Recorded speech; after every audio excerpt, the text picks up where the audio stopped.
If you're new here, I'm Draco 2 shit, I'm the most popular YouTuber there is in the whole motherfucking world. No bap. Shit, you don't need to verify that. You don't even need to look that up. Just take my word for it. With that being said, let's get into this motherfucking video, man. We're talking about what happens if you fly over the motherfucking White House, man. How protected is the White House if you fly over it? If you know, let's play this motherfucking video. The surface-to-air missiles ready to blow planes out of the sky with zero warning. Ghost sightings that help with security, and food testers who literally risk their lives every single day to keep the president safe. But those are just three of the most insane security features protecting the most powerful person on Earth. In this video, I'm going to reveal 10 White House security secrets that'll change how you think about presidential protection forever. But first, let me show you just how insane all the this road gets. leaders are the most powerful people on Earth. You're flying over Washington, D.C., and suddenly you see a missile streaking towards your plane at 3,000 miles per hour. This actually happened in 2012 when an unauthorized aircraft entered White House airspace. The pilot thought he was just taking a scenic route, but what he didn't know was that the entire D.C. area is a strict no-fly zone with zero tolerance. The closest major airport is Reagan National in Virginia, and if you're not scheduled to land there or following an exact trajectory, you get exactly one warning. Not three strikes like baseball, just one, because the White House has an entire network of So you're not allowed to fly in Washington, D.C. or D.C., right? That's what he said. They have a no-fly zone. This actually happened in 2012 when an unauthorized aircraft entered White House airspace. The pilot thought he was just taking a scenic route, but what he didn't know was that the entire D.C. area is a strict no-fly zone with zero tolerance. So D.C. is a no-fly zone, and they won't let you fly in there unless you have a like a flight plan to land at the airport or some shit. I guess, I don't know. But that's crazy. You can't fly in DC, man. You're gonna get shot down by the motherfucker military. You're gonna be flying your plane. You're gonna look out your motherfucking window and be like, oh, I'm dead. Boom. You get blown up everywhere, man. Shit, that shit would suck for real, man. Shit, there's nothing you can do. You just see a missile coming at you. Shit's like, well, hopefully I make it to heaven when my plane crashes. Man, that shit's crazy. The closest major airport is Reagan National in Virginia, and if you're not scheduled to land there or following an exact trajectory, you get exactly one warning.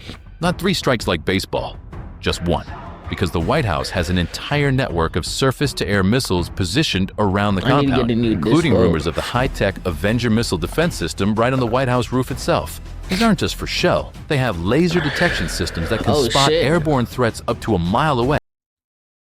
They actually do have missiles on the motherfucking White House. What the fuck?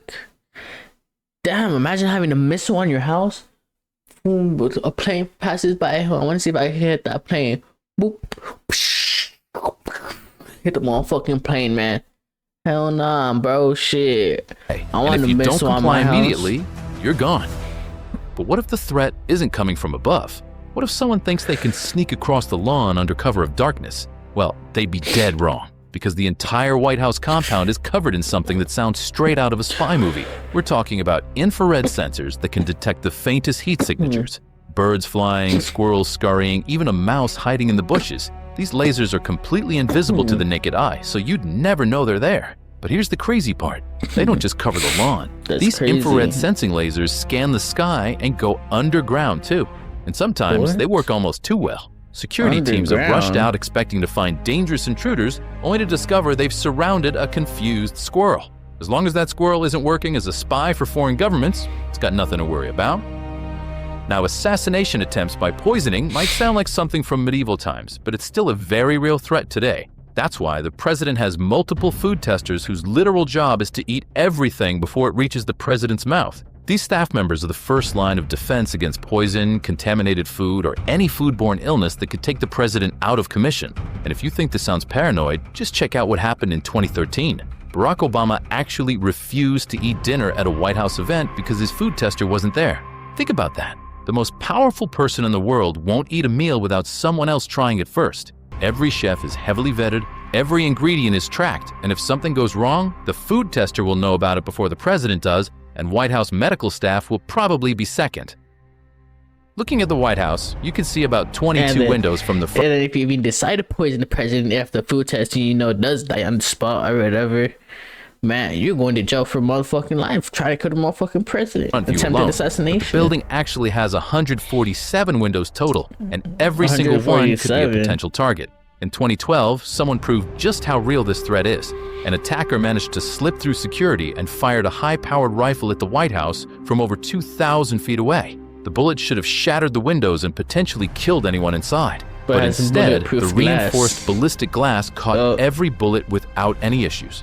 Every single window in the White House is made of extra-thick, bulletproof glass, and this technology was only installed in the last few decades after a terrorist incident in Oklahoma City. So even if you somehow got close enough with a firearm, you'd literally be shooting at a fortress. Round-the-clock cameras and they got everything thought of. They said, you know what, if a nigga try to shoot the windows out, put the bulletproof glass on every window, don't leave one missing. You know, but imagine if they did leave one missing and they totally forgot after all those years because nobody shot at the White House and they just went pew, right through that window. They would have, I guess, redone every single one. Or unless they marked the windows, unless they, you know, said, okay, let's draw a line right here to make sure this one's done. And then do the same thing with the next one. And then paint over it when everything's done. Let's this, some shit like that. I don't know. But man, they thought of everything, every possible threat, man. The White House has it covered. Crazy. The red sensors aren't enough. So the White House has something that sounds like it's from Harry Potter's Marauders map. Hidden throughout the floors of the entire building are carefully placed pressure pads, not just under the grass on the lawn to detect intruders, but inside the building itself. The White House is 6 stories tall, 55,000 square feet, and houses hundreds of staff members every day. That's a lot of foot traffic every single day. But these floor sensors aren't there to catch burglars. They're there to track the president's every movement 24/7. Security knows exactly where the president is at all times, and they can follow those footsteps to see where he's going next. It's like having a real-life Marauders map running 24 hours a day, and if something goes wrong, security will know about it a split second before even the president does, and White House medical staff will probably be second. Humans can only run so fast on 2 legs, but what happens when you need something that can reach an intruder in seconds? That's where the White House's secret weapon comes in. Belgian Shepherd guard dogs that have been used by the Secret Service since 1975. These aren't just pets roaming around. They're highly trained professionals who complete a 20-week training course with their handlers. And in recent years, 2 dogs named Hurricane and Jordan. So how long is 20 weeks? So there's 4 weeks in a month. So it's 4, 8, 16. So 16 weeks is 4 months. Yeah. 8 weeks is 2 months. 16 weeks is 4 months. So the dogs to get trained for 5 months before they were to go on duty for the first time. Prove just how effective they are. When someone jumped the White House fence during Obama's presidency, these dogs were instantly deployed and ran at the intruder at 30 miles per hour. They took some hits during the fight, but they brought the guy down and held him until their handlers arrived. And here's the legal twist. Hitting these dogs doesn't just get you charged with animal cruelty. It counts as assaulting a federal officer.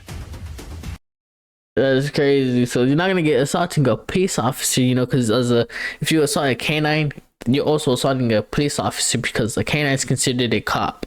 If y'all guys did not know, if you, or at least in Texas, right? Because like so many people got charged with it in Texas too.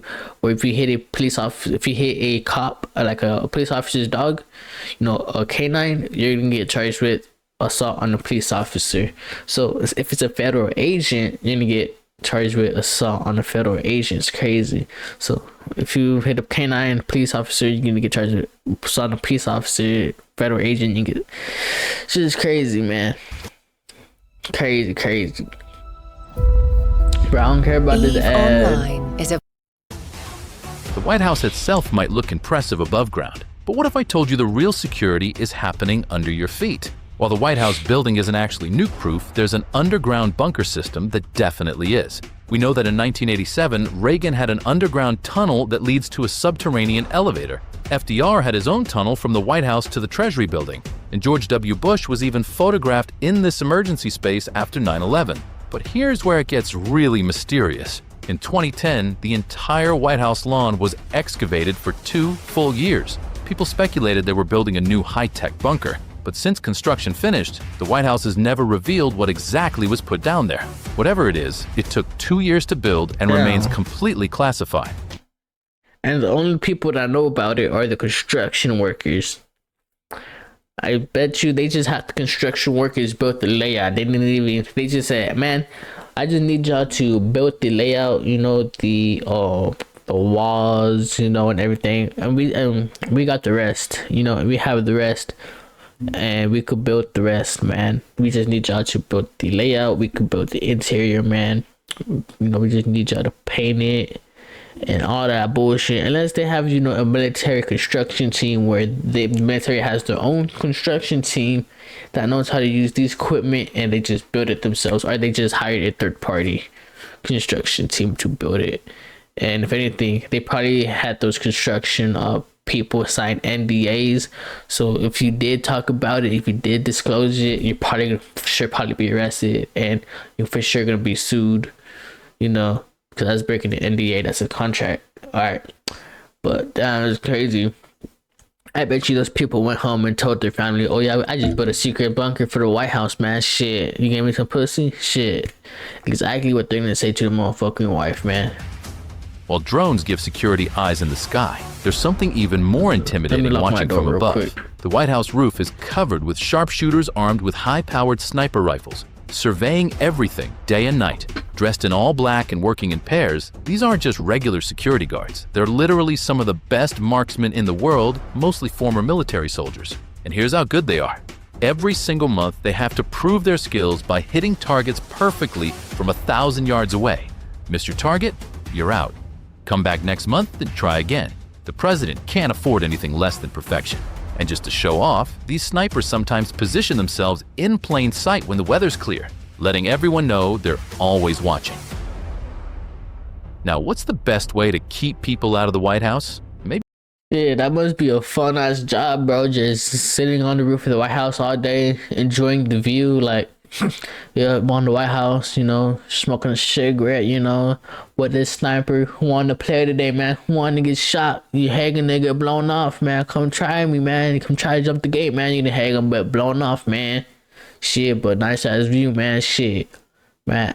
Imagine being a motherfucking sniper for Secret Service. How much do the Secret Service get paid? They can make $50,000 a year to well over $100,000 a year. $62 per hour, man. Imagine getting paid $62 per hour just to protect the president. Shit, I'll do that. I'll do that. Plenty shit. Of people have claimed. Mr. President, man, you need me to mow the off shift, $62. I got you. You need me to drive the Cadillac to a motherfucking McDonald's, get you a Frosty. Shit, I got you, man. Shit. You need me to kill this person just for the fuck of it? I got you, man. $62, I got you, bro. It's haunted, but one ghost in particular keeps showing up. Abraham Lincoln. Multiple residents, staff members, and even Winston Churchill claimed to have seen Lincoln's ghost in the building. Eleanor Roosevelt said she saw Lincoln all the time in the Yellow Oval Room, and Ronald Reagan's dog Rex would bark at Lincoln's ghost standing in the doorway of the Lincoln bedroom. Maybe his spirit is still helping with security by scaring away intruders. Now that's presidential protection from beyond the grave. But with all these high-tech systems and paranoid security measures, what's the ultimate protection for the president? The Secret Service. 7,000 people with 1,300 in the uniform division, founded in 1865 and trained for everything from a simple runner on the White House lawn to a nuclear attack. They're with the president 24/7, watching meals being prepared, at doctor's visits, even in the bathroom. When the president travels, they ensure he's never more than 10 minutes from a trauma center, and they even carry bags of the president's blood for emergency transfusions. They're the president's best friends and every bad guy's worst nightmare. But everything I just showed you is nothing compared to what happens when the president leaves the White House. The mobile security operation is absolutely insane. We're talking about presidential limousines that are basically... Let me talk for a little bit. The president's limo, the Beast, man. Shit. That shit can bulletproof shit, bro. Like, if let's say, hopefully there never is, but let's say like there's a nuclear war and they needed the president to go somewhere, they'll transport him in this car because, man, this car it seals itself, so nothing, no bad air gets in and no good air gets out, And like I guess the filtration system, whatever they have in the car, it filters all the bad air out. Some bullshit. I don't know how that shit works, to be honest, but that's crazy. All that tanks, protection for the decoy president. planes, and security details that cost millions per trip. So click the video on your screen right now to see the $15 million armored vehicle built for the most powerful man in the world, complete with grenade launchers, bulletproof windows, and even... Alright, our next video is gonna be, because I want to see, has anybody ever tried to shoot the president's limo or some shit? No. I want to see what the Secret Service does. But yeah, that's it for this video, man. If you like this video, give this video a thumbs up. You don't know. And yeah, and if you want to support me, if you want to help me out, if you want to help my channel, all you gotta do is hit that motherfucking subscribe button and turn on your post notifications so you don't miss out any another video, and just hit that motherfucking like button so this video gets spread out to way more people than it's supposed to be. So yeah, I'll see ya guys in another video. I love y'all. Be safe and do what you need to do, man, to get by. Don't kill the president though.